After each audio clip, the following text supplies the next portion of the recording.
Palalakasin pa ng pambansang pulisya ang koordinasyon sa mga city at barangay anti-drug abuse council sa buong bansa. Ito'y bilang tugon ng PNP sa naging pahayag ni Pangulong Ferdinand Bongbong Marcos Jr. sa kanyang podcast na mag-focus at palakasin ang kampanya laban sa street selling o mga illegal na pagbebenta ng droga sa mga kalye maliban sa pagtugi sa mga big-time drug traffickers.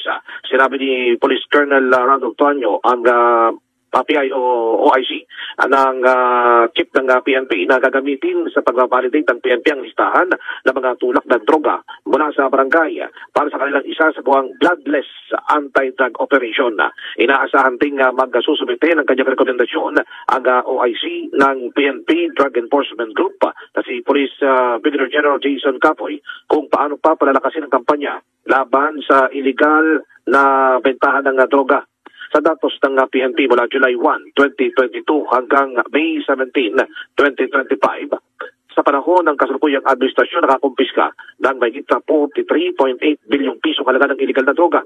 Habang mula July 1, 2016 hanggang May 17, 2019 na panahon ng dating administrasyon ay umabot sa 14.3 bilyong piso ang nakumpiska. Ay kay Colonel Tuanyo, di hamak lamang na halos